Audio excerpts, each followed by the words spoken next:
What's going on, my fitness junkies? In this video, I'm going to be talking about how you can stay on track during the holidays. Because every year I get a bunch of clients and potential clients saying they're not going to be able to stay on track around the holidays, so what's the point of even trying? And so I want to make this video to highlight some tips and tricks that I've used for myself and for clients to stay on track around the holidays. So let's get right into it. I want to start this video off by talking about a client that I have right now. And it's a client that lives in Germany, and he started with me about a year ago around this time. And he almost didn't get started because it was around the holidays. And then we were actually just talking yesterday, and we were talking about how super glad he was that he got started, because he's been consistent for a year and he's made a ton of progress to this point. Okay, so, and he's never been consistent the rest of his life. All right, so there's probably one big factor that I think that's contributed to his success. So this big factor that I think has contributed to his success over the last year is if you can be on track when things are crazy or a little bit out of the norm, like around the holidays or when things are busy with work, whatever it may be, you're going to be able to stay on track no matter what.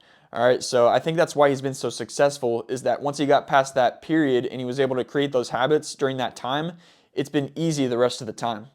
So make sure you get the habits in place no matter what's going on in your life, even when things are hard, and then when things are easy, it's going to feel super easy to stay on track. Another big thing I see with my clients is they tend to have a binary mindset of either I'm on track or I'm not, I'm following my fitness plan or I'm not.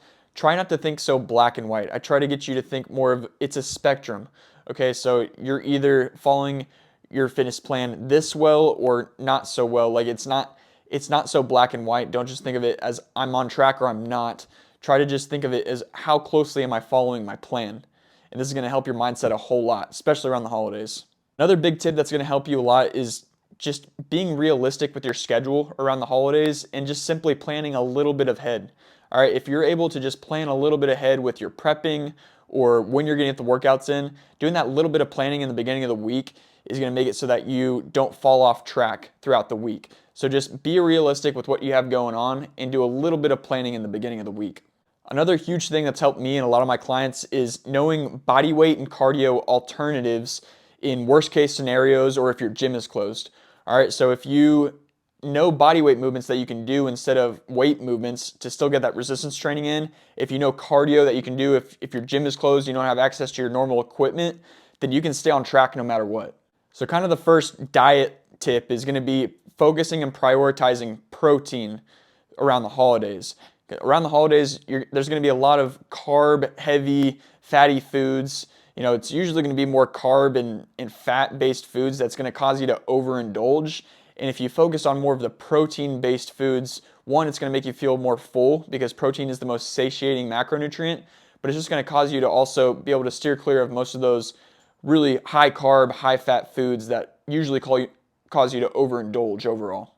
Another tip with the diet side is going to be to compensate a little bit throughout the week if you know you're going to have huge cheat meals, but it doesn't need to be super drastic.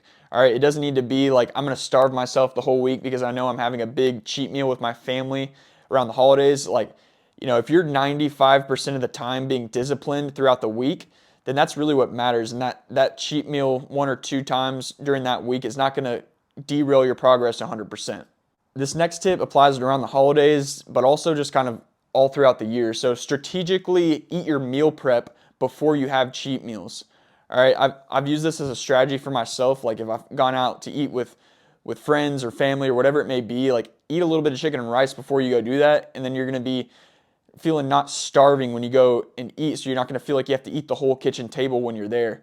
Okay, so eat a little bit of meal prep before you have those big cheat meals, and it's going to cause you to overindulge a lot less.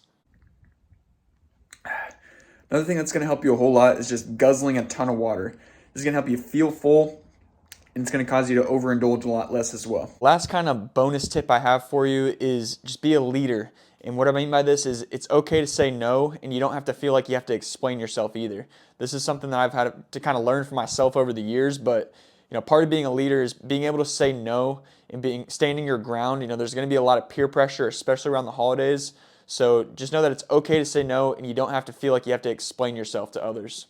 I hope you found value in that. If you did, please make sure to like and subscribe and use these tips and tricks, and I assure you, you can stay on track around the holidays.